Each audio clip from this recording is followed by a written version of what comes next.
Okay, so it is time for chapter 3 of Brave New World. This chapter is a little bit different in terms of format from the previous chapters. It basically jumps between several different perspectives or scenes, essentially, kind of like a little bit like montage. And so you'll have chunks of scenes, and they're all kind of happening simultaneously. And then it will get to kind of towards the end of the chapter. It's going to be a series of people essentially just talking, but they're not talking to each other. So it's like little snippets. So I just kind of wanted to give you a heads up. There is, let's see, there are spots where there's like this little dot, which indicates kind of like a change of scene. And then there are, you can see there's kind of pauses where it jumps to another area. And then this stuff here, I know you can't really actually read it, but you'll see the way things are spaced out. Each of those little paragraphs or lines essentially is a totally separate kind of thing that's going on in the chapter. So I'm going to try to pause in between so that it will be a little bit more obvious when it's jumping. And hopefully it's not too confusing as we go through this. If you're able to read along, that would be awesome. This is it is a little bit difficult in terms of trying to hear all of the things that are going on without looking at it, but we're still gonna go for it. Oh, and now that I have full permission, I am reading this aloud with permission from HarperCollins Publishing. Okay. Chapter 3 of Brave New World by Aldous Huxley. Outside in the garden, it was playtime. Naked in the warm June sunshine, 600 or 700 little boys and girls were running with shrill yells over the lawns, or playing ball games, or squatting silently in twos and threes among the flowering shrubs. The roses were in bloom, 2 nightingales soliloquized in the boscage, a cuckoo was just going out of tune among the lime trees.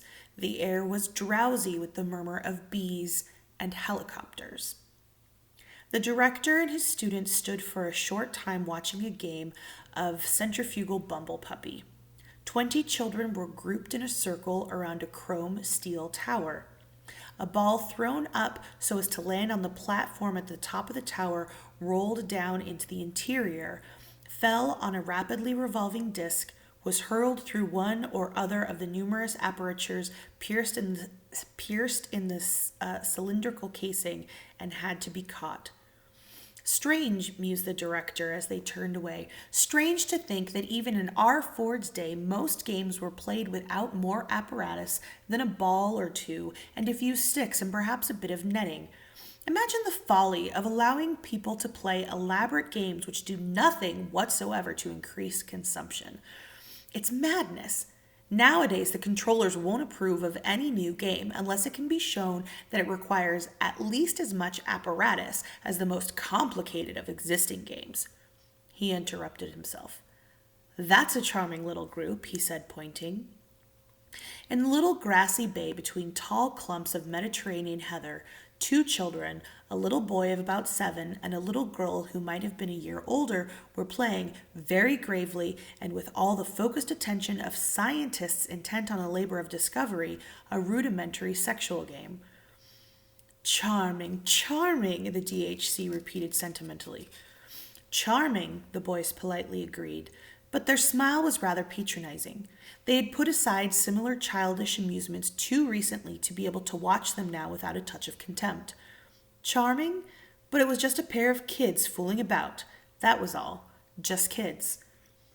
I always think the director was continuing in the same rather maudlin tone when he was interrupted by a loud boo-hooing.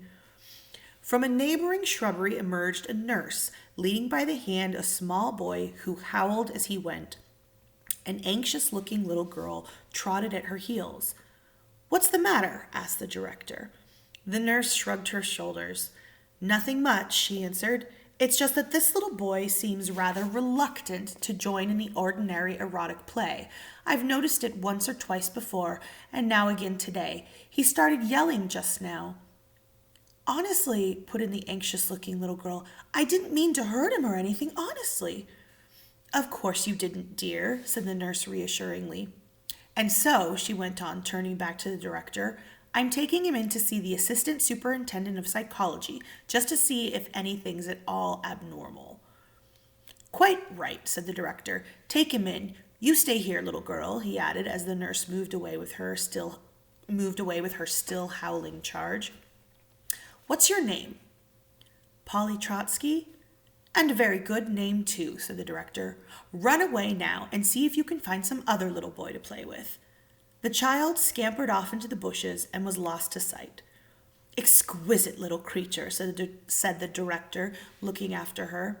Then turning to his students, "What I'm going to tell you now," he said, "may sound incredible, but then, when you're not accustomed to history, most facts about the past do sound incredible." He let out the amazing truth. For a very long period before the time of our Ford, and even for some generations afterwards, erotic play between children had been regarded as abnormal. There was a roar of laughter. And not only abnormal, actually immoral. No! And had therefore been rigorously suppressed. A look of astonished incredulity appeared on the faces of his listeners. Poor little kids not allowed to amuse themselves. They could not believe it. Even adolescents, the DHC was saying, even adolescents like yourselves. Not possible. Barring a little surreptitious autoeroticism and homosexuality, absolutely nothing. Nothing? In most cases, till they were over 20 years old.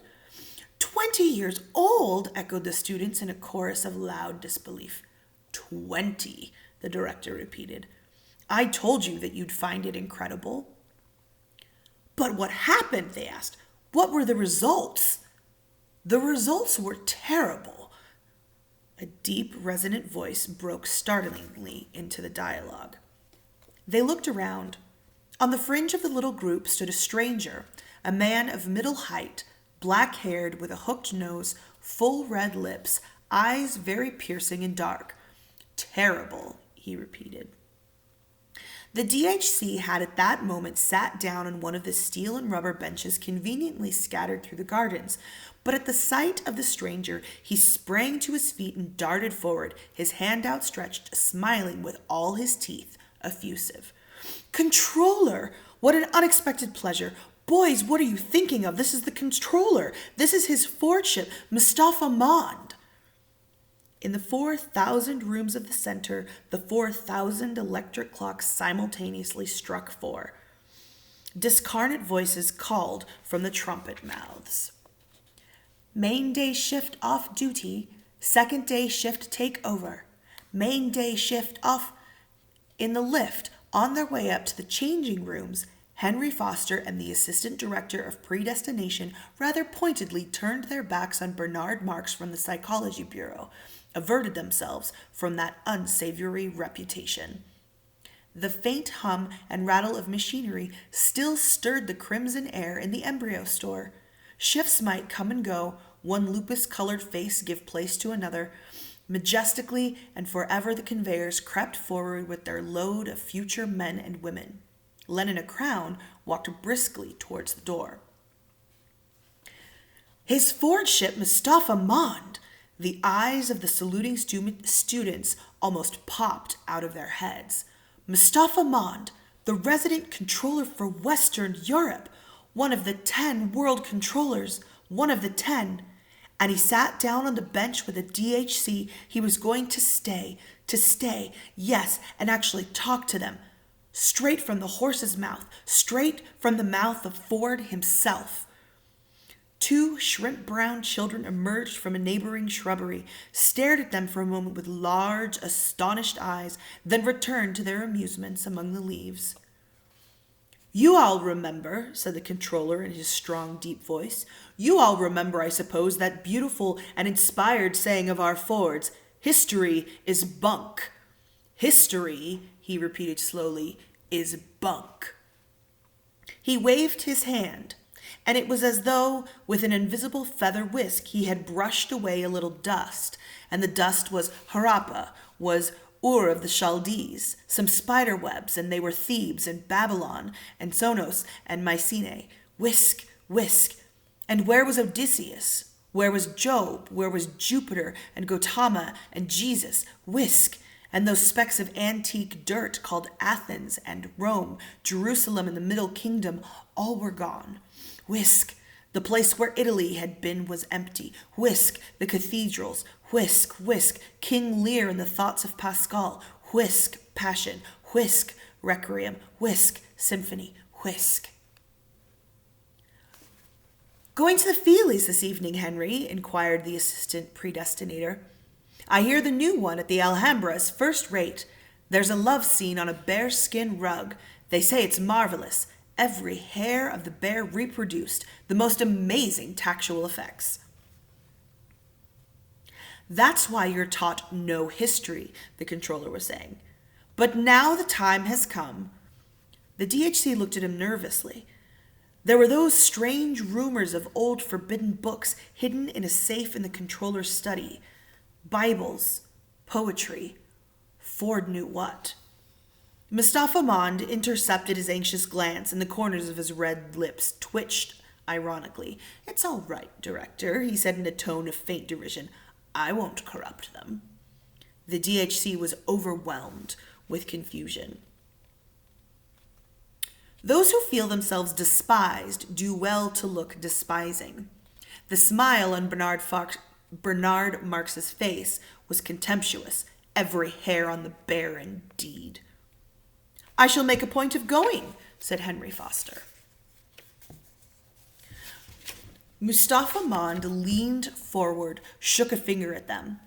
"Just try to realize it," he said, and his voice sent a strange thrill quivering along their diaphragms.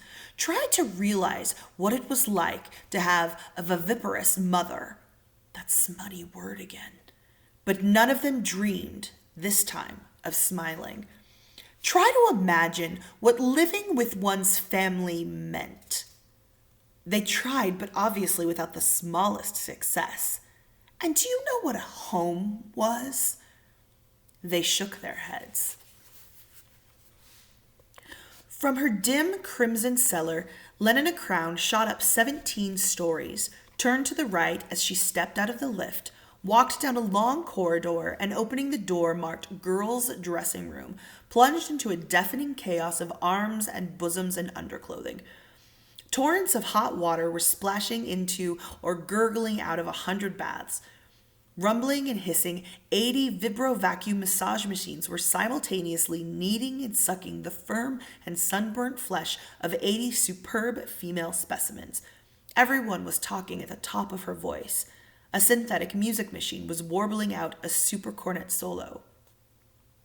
"Hello, Fanny," said Lenina to the young woman who had the pegs and locker next to hers. Fanny worked in the bottling room, and her surname was also Crown.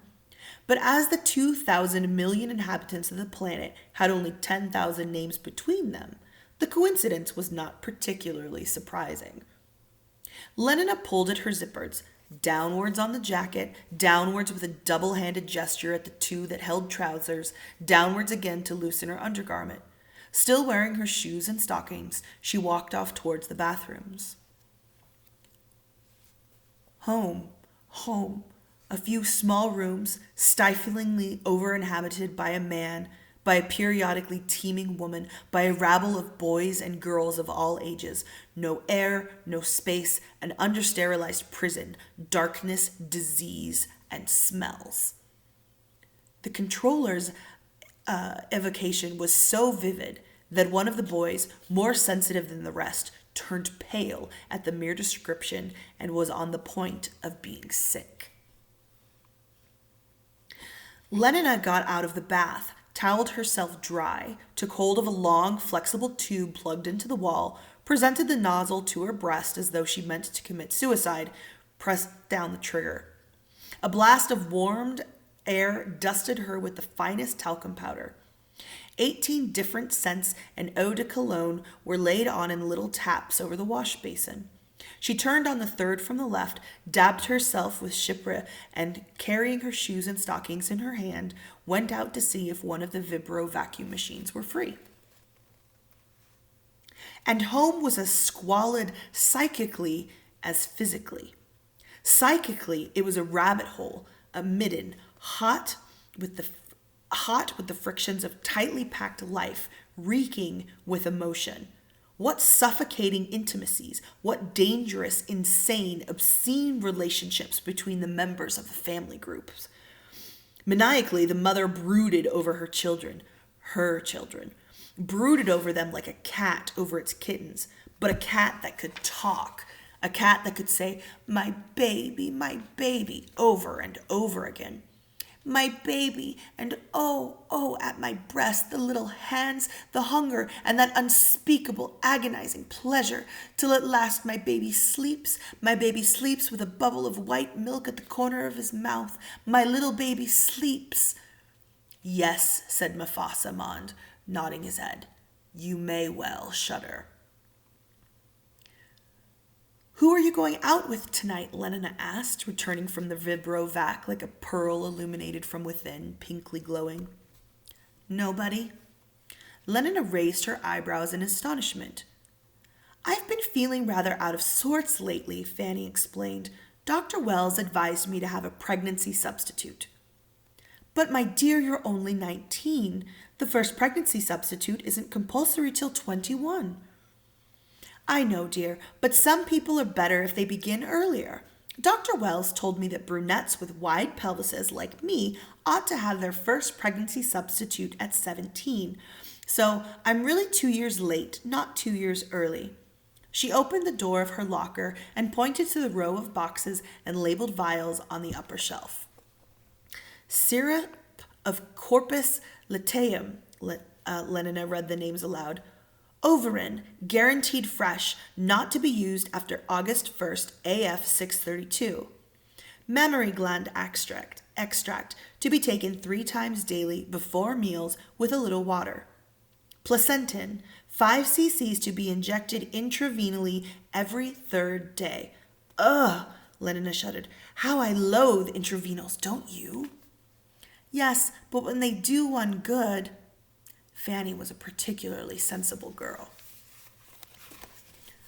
R. Ford, or R. Freud, as for some inscrutable reason he chose to call himself whenever he spoke of psychological matters, R. Freud had been the first to reveal the appalling dangers of family life. The world was full of fathers, was therefore full of misery, full of mothers, therefore of every kind of perversion from sadism to chastity, full of brothers, sisters, uncles, aunts, full of madness and suicide. And yet among the savages of Samoa and certain islands off the coast of New Guinea, the tropical sunshine lay like warm honey on the naked bodies of children tumbling promiscuously among the hibiscus blossoms. Home was in any one of 20 palm-thatched houses. In the Trobriand's conception was the work of ancestral ghosts. Nobody had ever heard of a father. Extremes, said the controller, meet for the good reason that they were made to meet. Dr. Wells says that a 3 months pregnancy substitute now will make all the difference to my health for the next 3 or 4 years. Well, I hope he's right, said Lenina. But Fanny, do you really mean to say that for the next 3 months you're not supposed to? Oh, no, dear. Only for a week or 2, that's all. I shall spend the evening at the club playing musical bridge. I suppose you're going out? Lenina nodded. Who with? Henry Foster. Again?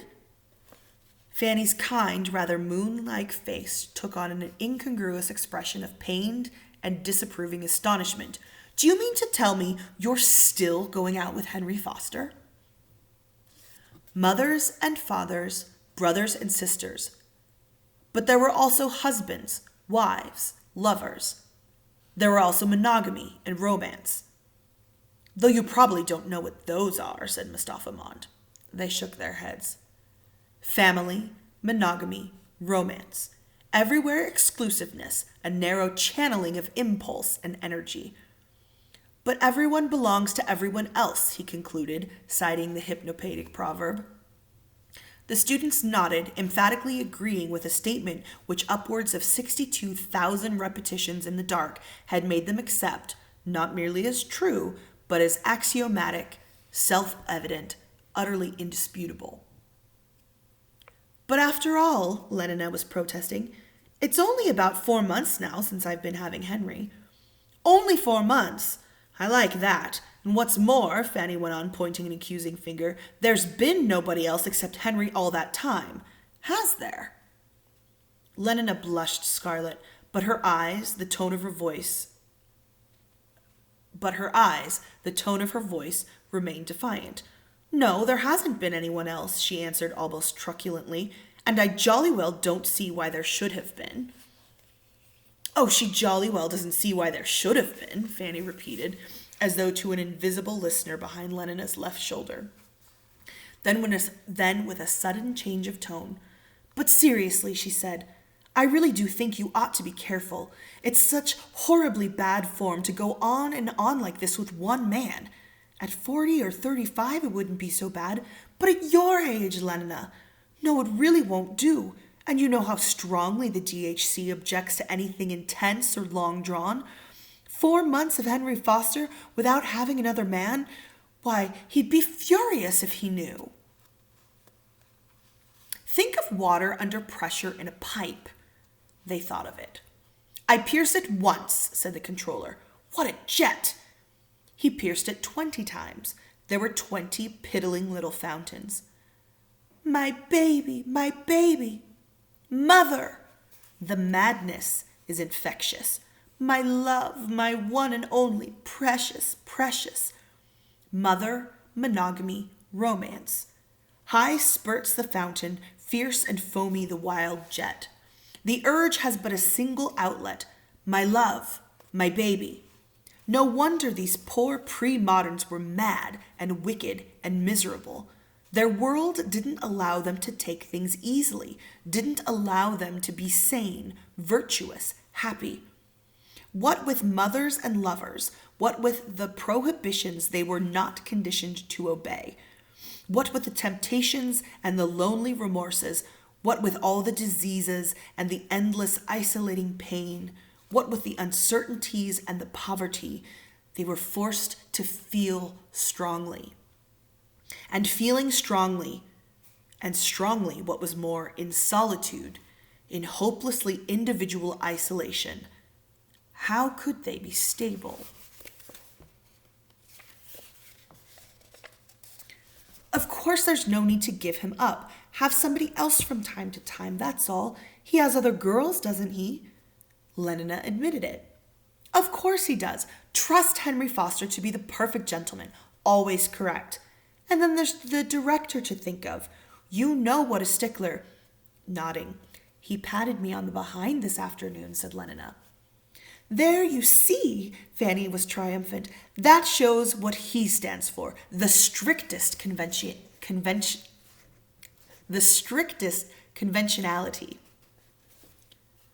Stability, said the controller. Stability. No civilization without social stability. No social stability without individual stability. His voice was a trumpet. Listening, they felt larger, warmer. The machine turns, and must keep on turning forever. It is death if it stands still. 1,000 millions scrabbled the crust of the earth. The wheels began to turn. In 150 years, there were 2,000 millions. Stop all the wheels. In 150 weeks, there are once more only 1,000 million. 1,000 men and women have starved to death. Wheels must turn steadily, but cannot turn untended. There must be men to tend them, men as steady as the wheels upon their axles, sane men, obedient men, stable in contentment. Crying, my baby, my mother, my only love, groaning, my sin, my terrible God, screaming with pain, muttering with fever, bemoaning old age and poverty. How can they tend the wheels? And if they cannot tend the wheels, the corpses of 1,000 men and women would be hard to bury or burn. And after all, Fanny's tone was coaxing, it's not as though there were anything painful or disagreeable about having one or two men besides Henry, and seeing that you ought to be a little more promiscuous. Stability, insisted the controller. Stability. The primal and the ultimate need. Stability. Hence all this. With a wave of his hand, he indicated the gardens, the huge building of the conditioning center, the naked children furtive in the undergrowth or running across the lawns. Lenina shook her head. Somehow, she mused, I hadn't been feeling very keen on promiscuity lately. There are times when one doesn't. Haven't you found that too, Fanny? Fanny nodded her sympathy and understanding.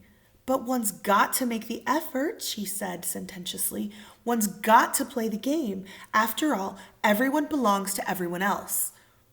Yes, everyone belongs to everyone else, Lenina repeated slowly, and, sighing, was silent for a moment, then taking Fanny's hand, gave it a little squeeze. You're quite right, Fanny, as usual. I'll make the effort.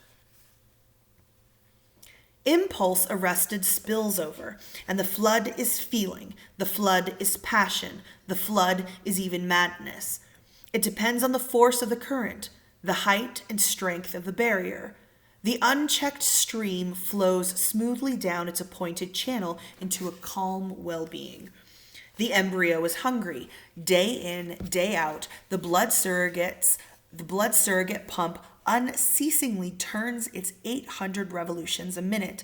The decanted infant howls. At once a nurse appears with a bottle of external secretion. Feeling lurks in that interval of time between desire and its consummation. Shorten that interval. Break down all those old, unnecessary barriers. Fortunate boys, said the controller, no pains have been spared to make your lives emotionally easy, to preserve you, so far as that is possible, from having emotions at all. Ford's in his flivver, murmured the DHC. All's well with the world. Lenina Crown, said Henry Foster, echoing the assistant predestinator's question as he zipped up his trousers. Oh, she's a splendid girl, wonderfully pneumatic. I'm surprised you haven't had her.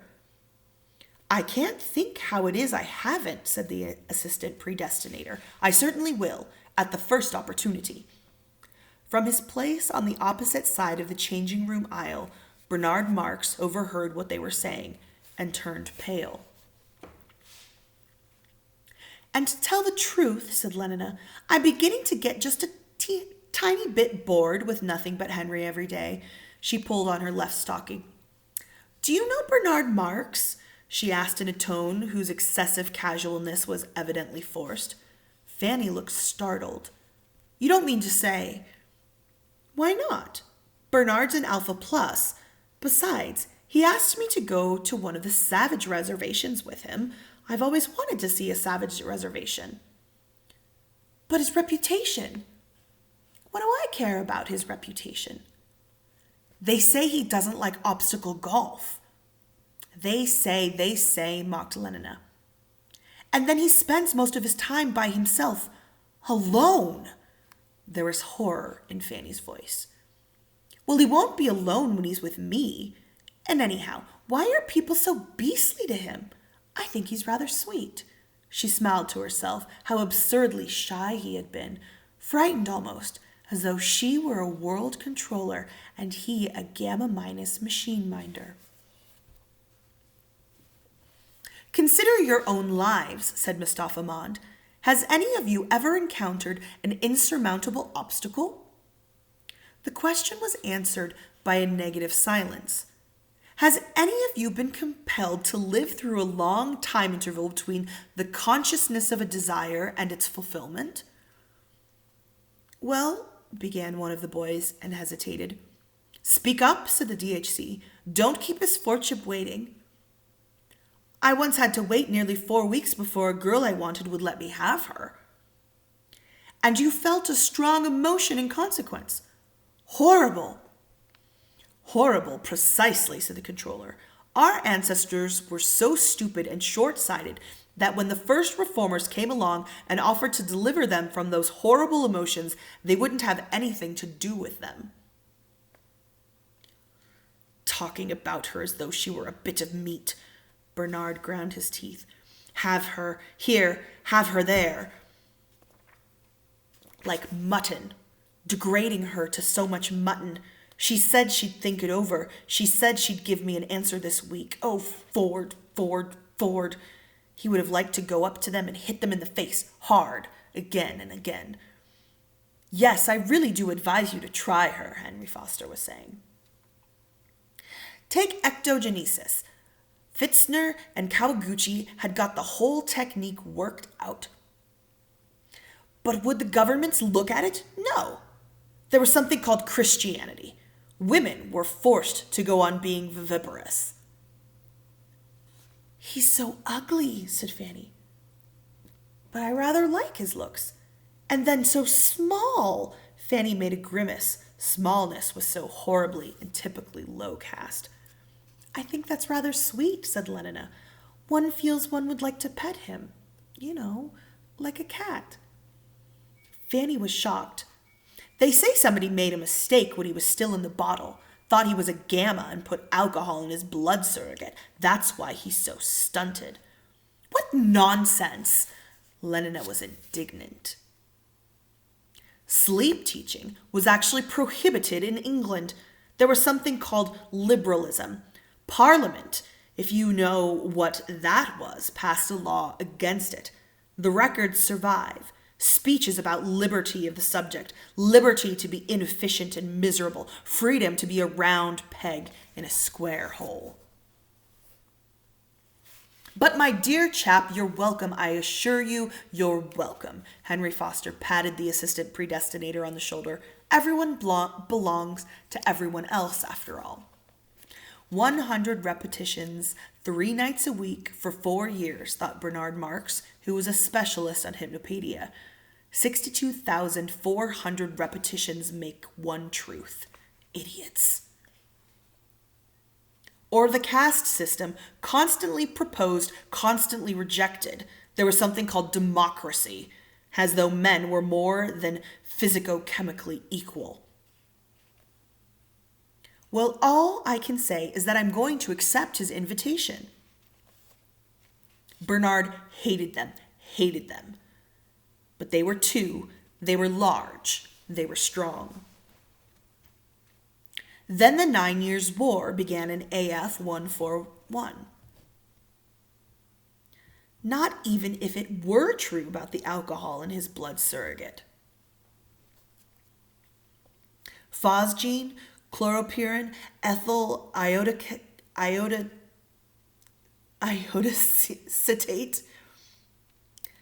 diphenylglycerol, trichloromethyl, chloroformate, dichloroethhyl sulfide, not to mention hydrocyanic acid.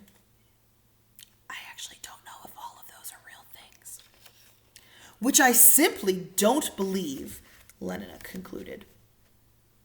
The noise of 14,000 aeroplanes advancing in open order. But in the Kurfürstendamm and the 8th arrondissement, the explosion of the anthrax bombs is hardly louder than the popping of a paper bag. Because I do want to see a savage reservation. CH8C6H2NO28 plus HgCNO2 equals, well, what? An enormous hole in the ground, a pile of masonry, some bits of flesh and mucus, a foot with the boot still on it, flying through the air and landing flop in the middle of the geraniums, the scarlet ones. What a splendid show that summer. You're hopeless, Lenina. I give you up. The Russian technique for infecting water supplies was particularly ingenious. Back turned to back, Fanny and Lenina continued their changing in silence. The 9 Years' War, the great economic collapse, there was a choice between world control and destruction, between stability and... Fanny Crown's a nice girl too, said the assistant predestinator. In the nurseries, the elementary class consciousness lesson was over. The voices were adapting future demand to future industrial supply. I do love flying, they whispered. I do love flying. I do love having new clothes. I do love... Liberalism, of course, was dead of anthrax, but all the same, you couldn't do things by force. Not nearly so nomadic as Lenina. Oh, not nearly. But old clothes are beastly, continued the untiring whisper. We always throw away old clothes. Ending is better than mending. Ending is better than mending. Ending is better... Government's an affair of sitting, not hitting. You rule with the brains and the buttocks, never with the fists. For example, there was the conscription of consumption. There, I'm ready, said Lenina, but Fanny remained speechless and averted. Let's make peace, Fanny darling. Every man, woman, and child compelled to consume so much a year, in the interests of industry. The sole result... Ending is better than mending. The more stitches, the less riches. The more stitches... One of these days, said Fanny with dismal emphasis, you'll get into trouble. Conscientious objection on an enormous scale. Anything not to consume, back to nature. I do love flying. I do love flying. Back to culture. Yes, actually to culture. You can't consume much if you sit still and read books. Do I look all right? Lenina asked. Her jacket was made of bottle green acetate cloth with green viscous fur at the cuffs and collar. 800 simple lifers were mowed down by machine guns at Golders Green. Ending is better than mending. Ending is better than mending. Green corduroy shorts and white viscous woolen stockings turned down below the knee. Then came the famous British Museum massacre. 2,000 culture fans gassed with dichloryethyl sulfide. A green and white jockey cap shaded Lenina's eyes. Her shoes were bright green and highly polished. In the end, said Mustafa Mond, the controllers realized that force was no good. The slower but infinitely surer methods of ectogenesis, neo-Pavlovian conditioning, and hypnopaedia. And round her waist she wore a silver-mounted green Morocco surrogate cartilage belt, bulging, for Lenina was not a free martin, with the regulation supply of contraceptives. The discoveries of Pfitzner and Kawaguchi were at last made use of, and an intensive propaganda against viviparous reproduction. "Perfect!" cried Lenny enthusiastically. She could never resist Leninist charm for long. "And what a perfectly sweet Malthusian belt!" Accompanied by a campaign against the past, by the closing of museums, the blowing up of historical monuments, luckily most of them had already been destroyed during the 9 Years' War, by the suppression of all books published before AF 150. "I simply must get one like it," said Fanny. There were some things called the pyramids, for example. My old black patent bandolier, and a man called Shakespeare. You never heard of them, of course. It's an absolute disgrace, that bandolier of mine. Such are the advantages of a really scientific education. The more stitches, the less riches. The more stitches, the less. The introduction of R. Ford's first T model. I've had it nearly 3 months. Chosen as the opening date of the new era. Ending is better than mending. Ending is better. There was a thing, as I've said before, called Christianity. Ending is better than mending. The ethics and philosophy of underconsumption. I love new clothes. I love new clothes. I love... So essential when there was underproduction, but in an age of machines and the fixation of nitrogen, positively a crime against society. Henry Foster gave it to me. All crosses had their tops cut and became T's. There was also a thing called God. It's real Morocco surrogate. We have the World State now, and Ford's Day celebrations, and community sings and solidarity services. Ford, how I hate them, Bernard Marx was thinking. There was a thing called heaven, but all the same they used to drink enormous quantities of alcohol. Like meat, like so much meat. There was a thing called the soul and a thing called immortality. Do ask Henry where he got it. But they used to take morphia and cocaine. And what makes it worse, she thinks of herself as meat.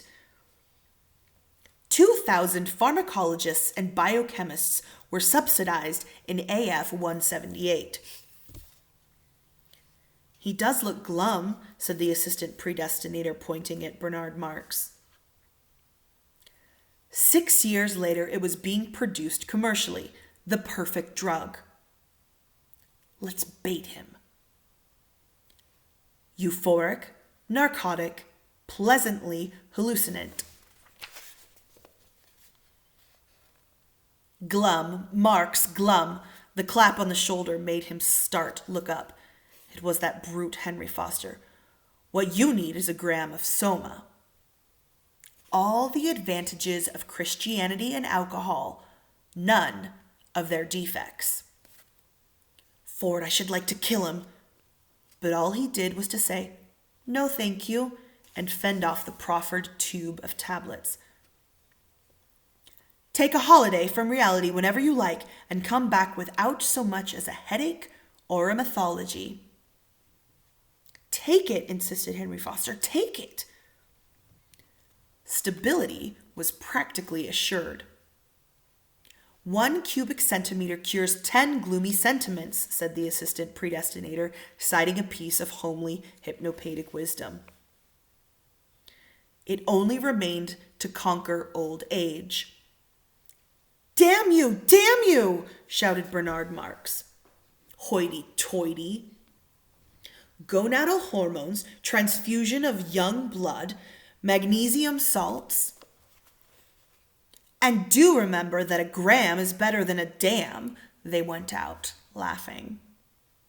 All the physiological stigmata of old age have have been abolished, and along with them, of course. Don't forget to ask him about that Malthusian belt, said Fanny. Along with them, all the old man's mental peculiarities. Characters remain constant throughout a whole lifetime. 2 rounds of obstacle golf to get through before dark. I must fly. Work, play. At 60, our powers and tastes are what they were at 17. Old men in the bad old days used to renounce, retire, take to religion, spend their time reading, thinking. Idiots, swine, Bernard Marx was saying to himself as he walked down the corridor to the lift. Now, such is progress. The old men work, the old men copulate, the old men have no time, no leisure from pleasure, not a moment to sit down and think. Or if ever by some unlucky chance such a crevice of time should yawn in the solid substance of their directions, there is always soma, delicious soma, 1/2 gram for a half holiday, 1 gram for a weekend, 2 grams for a trip to the gorgeous east, 3 for a dark eternity on the moon, returning whence they find themselves on the other side of the crevice, safe on the solid ground of daily labor and distractions, scampering from feely to feely, from girl to pneumatic girl, from electromagnetic golf course to... "Go away, little girl," shouted the DHC angrily. "Go away, little boy. Can't you see that his Fordship's busy? Go and do your erotic play somewhere else." "Suffer little children," said the controller. Slowly, majestically, with a faint humming of machinery, the conveyors moved forward, 33 centimeters an hour. In the red darkness glinted innumerable rubies. And that is the end of chapter